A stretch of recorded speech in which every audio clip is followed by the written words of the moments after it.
Assalamualaikum warahmatullahi wabarakatuh. Saya Santi Oktaviani, calon guru penggerak angkatan 10 dari SMP Negeri 1 Karangampel, Indramayu. Hari ini kita akan melakukan wawancara kepada 2 kepala sekolah tentang cara pengambilan suatu keputusan dalam menghadapi suatu dilema etika. Selamat menyaksikan.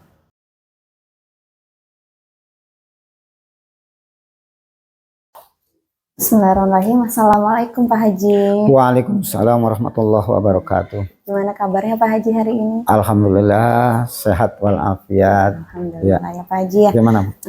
Hari ini kita ngobrol-ngobrol sebentar ya Pak Haji ya, terkait sebagai pemimpin sekolah dalam pengambilan suatu keputusan.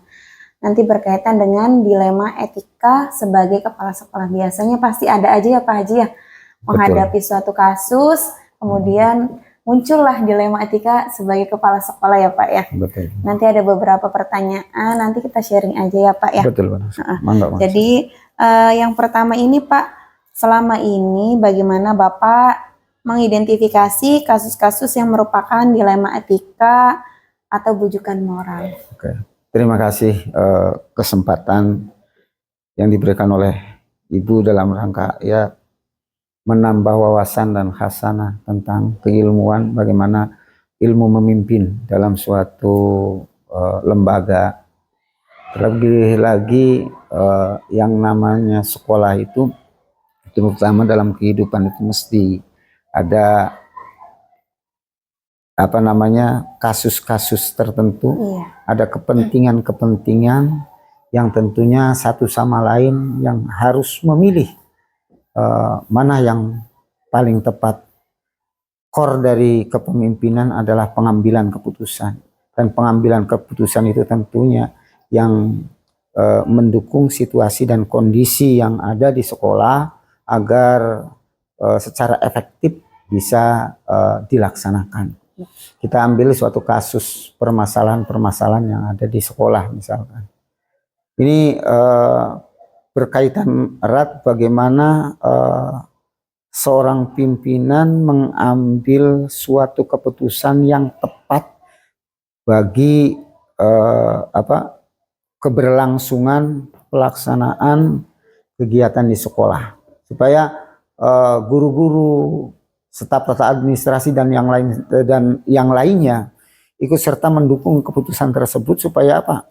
Ya supaya dapat dilaksanakan sesuai dengan kebutuhan bersama. Betul, Pak. Jadi intinya yang paling mengambil keputusan itu yang kira-kira yang maslahat bagi semua pihak dan tentunya yang tepat dan efektif. Iya betul Pak.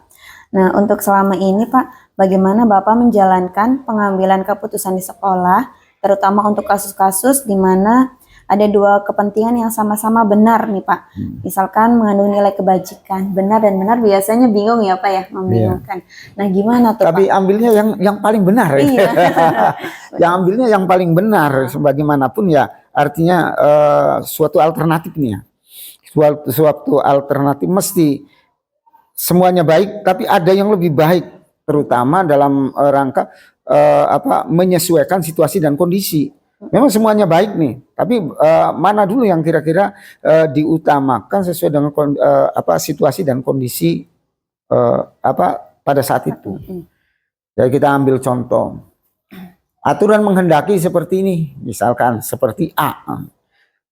Ada keinginan dari masyarakat B. A dan B ini memang bagus semuanya. Kita akomodir yang 2 kepentingan ini kita akomodir. Bagaimana kira-kira aturan tidak ditabrak, kepentingan yang lain dapat memahami gitu. Pertama regulasi yang ada seperti apa. Kira-kira tidak keputusan-keputusan yang diambil tidak menabrak aturan-aturan yang ada. Oke, betul ya. Kemudian Pak, untuk langkah-langkah atau prosedurnya seperti apa sih Pak yang biasanya Bapak lakukan kalau ada dilema etika seperti itu? Ya, tergantung situasi dan kondisi. Tatkala keputusan itu harus diambil dengan secepatnya, ya dengan dengan kemampuan wawasan dan pengetahuan seorang pimpinan ya harus membaca situasi dan kondisi itu ya ada kalanya ada kalanya langsung diputuskan, ada kalanya barangkali ada memakan waktu kira-kira seperti apa yang terbaiknya itu walaupun secara spontan juga kira-kira yang menguntungkan semua pihak gitu keputusannya. Dan manakala permasalahan itu yang dihadapi itu menyangkut problem yang kompleks, ya kami undang semua wakasek, semua guru dimintai pendapatnya seperti apa, baru kita putuskan yang terbaik supaya keputusan yang diambil oleh pimpinan ini diterima oleh warga masyarakat semua pihak. Betul. Itu seperti itu, Bu. Untuk ini Pak, selanjutnya hal-hal apa saja Pak yang selama ini Bapak anggap paling efektif dalam pengambilan keputusan pada kasus-kasus dilema? Yang paling efektif melibatkan semua komponen yang ada di sekolah ini, dan terutama semua apa yang didapat oleh pimpinan mengambil suatu sikap, memutuskan suatu hal yang dari masukan-masukan semua komponen nih, masukan dari guru, masukan dari tata administrasi sekolah dan lain sebagainya, baru nanti seorang pimpinan memutuskan. Iya, betul. Ya. Nah, kalau untuk hal-hal yang selama ini merupakan tantangan dalam pengambilan keputusan pada kasus-kasus dilema etika, ada nggak sih Pak? Iya, mesti ada. Beda orang itu beda pendapat, beda pemikiran, dan ini wajar. Makanya kami kalau memang itu problemnya kompleks, maka kami undang guru-guru, kepala sekolah, semua unsur, bahkan komite juga duduk bersama untuk memutuskan suatu permasalahan, penyelesaiannya seperti apa. Nah, ini dalam rangka mengantisipasi tadi perbedaan-perbedaan. Ini tantangan. Ya, perbedaan juga harus masukan-masukan dari teman-teman juga merupakan tantangan bagi seorang pemimpin kan gitu. Untuk mencari solusi seperti apa. Ya, yang tadi supaya mengakomodir semua pihak. Betul sekali, ya, itu. Pak. Apakah Bapak memiliki sebuah jadwal tertentu dalam sebuah penyelesaian kasus dilema etika, atau Bapak langsung menyelesaikan di tempat, atau memiliki sebuah jadwal untuk menyelesaikannya dalam bentuk prosedur, itu yang seperti apa? Ya. Ada jadwalnya? Gini,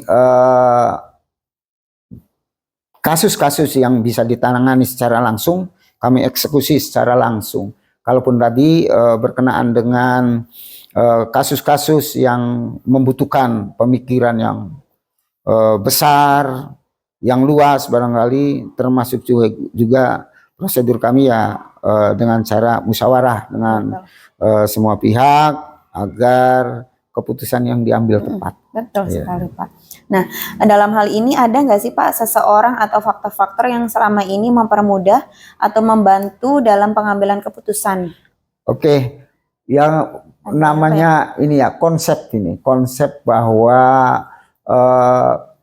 kita berorganisasi di instansi ini ibarat konon katanya pernah saya sampaikan, kun yadun wala takun udunun. Jadilah seperti dua buah tangan dan jangan seperti dua buah telinga. Artinya apa? Harus ada kebersamaan, menghargai baik itu pendapat, pekerjaan orang lain, hasilnya orang lain. Kan ada vanisme, ada reward yang diberikan oleh bapak-bapak ibu guru semuanya. Ya, ini sebagai tanda bukti penghormatan, penghargaan kepada orang lain. Betul. Ya. Jadi ada ya Pak ya? Ya. Nah, dari semua hal yang telah disampaikan nih Pak, pembelajaran apa sih yang Bapak bisa petik dalam pengalaman Bapak dalam mengambil keputusan? Ya, terima kasih Bu.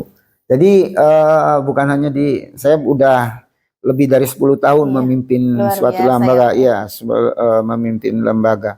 Alhamdulillah dari lika-liku kehidupan di pendidikan ini artinya sedikit memahami bagaimana jalan cara-cara penyelesaian menghadapi permasalahan-permasalahan sehingga yang besar jadi sedikit, yang sedikit jadi habis gitulah. Iya. Kira-kira semuanya punya permasalahan, punya solusi yang kira-kira solusi itu menguntungkan semua pihak. Iya, jalankan tugas sebagai pemimpin itu ya harus ada kebersamaan dengan semua pihak. Apapun latar belakang, artinya kepala sekolah tanpa ada dukungan dari guru-guru, staf tata negara. Kolaborasi ya. Kolaborasi. Ya, perlu sangat perlu sekali kolaborasi.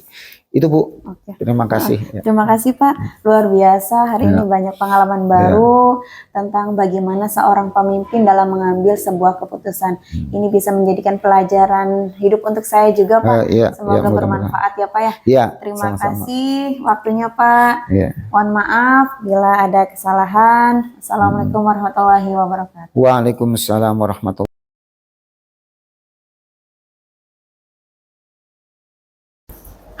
Assalamualaikum Pak Haji. Waalaikumsalam warahmatullahi wabarakatuh. Gimana kabarnya nih Pak Haji? Alhamdulillah baik, Ibu Santi. Iya, alhamdulillah. Pak Haji sekarang menjadi kepala sekolah di SMP, Negeri 1 Klangken. Alhamdulillah. Kita ngobrol-ngobrol sebentar ya Pak Haji ya. Boleh. Kita berbagi pengalaman berkaitan dengan tentang pengambilan keputusan seorang kepala sekolah. Pak Haji ya. Mohon maaf nih Pak Haji, diganggu dulu waktunya. Ya. Ada beberapa pertanyaan nih Pak Haji yang akan saya tanyakan pada kali ini. Yang pertama, selama ini bagaimana Bapak dapat mengidentifikasi kasus-kasus yang merupakan dilema etika atau bujukan moral? Ya. Terima kasih pertanyaannya.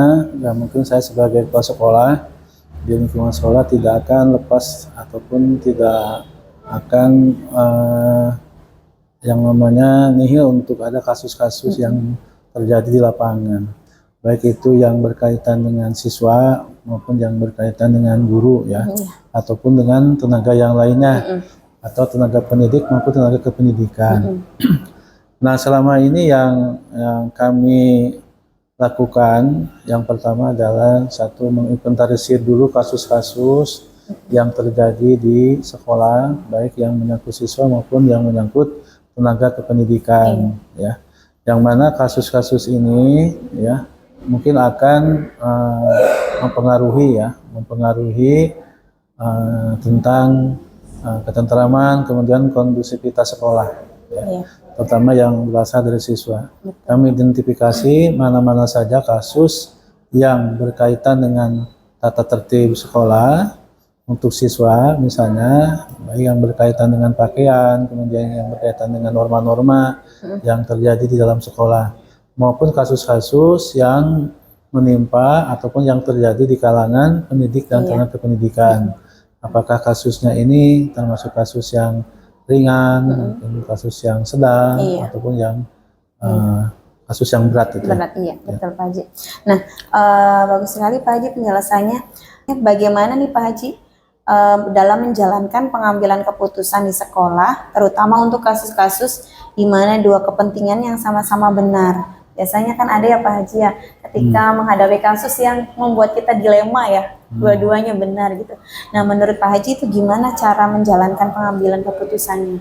Ya, sebelum kita melakukan atau memberikan keputusan, kita juga harus yang pertama adalah melihat dulu ataupun mengkaji dulu ketentuan-ketentuan yang berlaku, ya. Yang pertama untuk siswa ada tata tertib siswa, untuk yang guru ada yang disebut dengan ketentuan ataupun peraturan tentang disiplin pegawai, ya, tentang disiplin pegawai. Nah, dari situ kita mempertimbangkan apakah kasus ini misalnya termasuk kasus yang berat atau masih kasus yang ringan. Yang bisa ditolerir gitu ya, yang bisa diselesaikan secara baik-baik ya. Artinya supaya kasus ini tidak mencuat, betul Pak. Tidak mencuat ke pihak-pihak yang tidak bertanggung jawab. Artinya pihak-pihak luar lah. Kalau misalnya masih bisa diselesaikan secara baik-baik, secara musyawarah, apa salahnya? Ya, artinya juga kita tetap harus menjaga nama baik sekolah. Iya, betul ya Pak Haji, betul. Menjaga korup sekolah gitu. Ya. Nah, untuk langkah-langkah atau prosedurnya seperti apa sih Pak yang biasa Bapak lakukan ketika menghadapi kasus atau dilema etika? Ya. Langkah-langkah. Ya, langkah-langkah yang saya lakukan ketika saya menangani kasus, ya, yang pertama adalah kita identifikasi dulu kasus itu kasus apa gitu kan. Kemudian yang berkaitan, apakah berkaitan dengan norma, ya, norma susila, ada norma kesopanan kan, ada norma agama dan norma yang lainnya, atau kasus yang melanggar aturan ataupun ketentuan tentang perundang-undangan. Iya, betul. Karena contohnya untuk ya mungkin kedepannya lebih beratnya kasus termasuk kasus pidana gitu kan. Nah seperti itu. Kemudian kita panggil, ya artinya yang melakukan kasus itu. Dan dipanggil, dicatat, kemudian dibuatlah berita acara. Kalau misalnya ada perjanjian, buatlah perjanjian berita acara yang dilakukan di atas materai untuk tidak melakukan tindakan melanggar aturan itu. Nah seperti itu ya. Ya.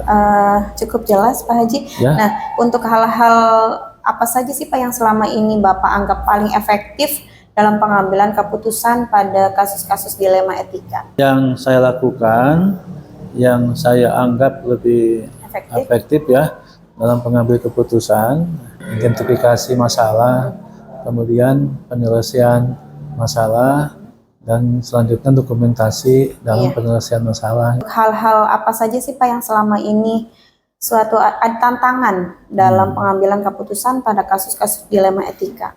Ya, hal-hal yang menjadi tantangan buat kami dalam pengambilan keputusan, yang pertama adalah mungkin tetap ada yang disebut dengan unsur subjektif lah, ya, subjektif dari kami sendiri, misalnya merasa kasihan gitu kan, kasihan kepada anak, ya, kemudian yang kedua kasihan juga kepada guru apabila misalnya guru itu melakukan tindakan kasus ya. Selanjutnya, apakah Bapak memiliki sebuah jadwal tertentu dalam sebuah penyelesaian kasus dilema etika? Apakah Bapak langsung menyelesaikan di tempat atau ada jadwal untuk menyelesaikannya?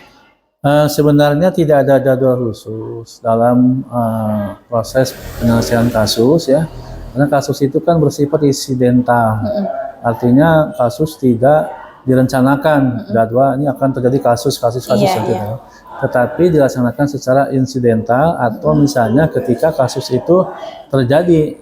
Nah, selama ini Pak ada nggak sih Pak seseorang atau faktor-faktor yang selama ini mempermudah atau membantu Bapak dalam pengambilan suatu keputusan? Ya, ada beberapa orang yang sering diminta, artinya pandangan ya. Biasanya orang-orang yang lebih senior dari saya, orang-orang yang sudah berpengalaman di sekolah, orang-orang yang sudah tahu tentang kondisi sekolah, Wakasek, wakil kepala sekolah, itu orang-orang yang dilibatkan dalam rangka proses penyelesaian kasus. Betul Pak. Nah, dari semua hal yang telah Bapak sampaikan, pembelajaran apa sih Pak yang dapat Bapak petik dan dari pengalaman Bapak setiap mengambil keputusan dilema etika? Ya. Pembelajaran yang saya ambil dari pengambilan keputusan bahwa di sini seorang kepala sekolah itu harus bersifat bijaksana. Ya. Artinya bijaksana dalam rangka menyelesaikan masalah.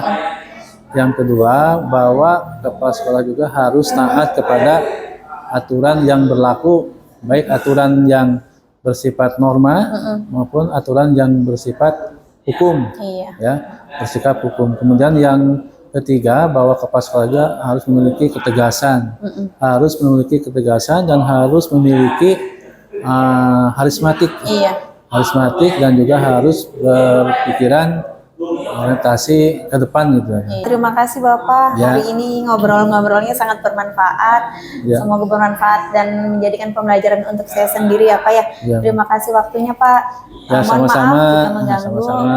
Mudah-mudahan apa yang saya sampaikan bisa bermanfaat. Dan bisa dijadikan pelajaran buat Ibu Santi nanti ketika Ibu Santi mendapat jabatan seperti saya sebagai kepala sekolah gitu ya. Terima kasih Bapak. Ya, mudah-mudahan kegiatannya lancar. Amin. Assalamualaikum warahmatullahi wabarakatuh. Waalaikumsalam warahmatullahi wabarakatuh.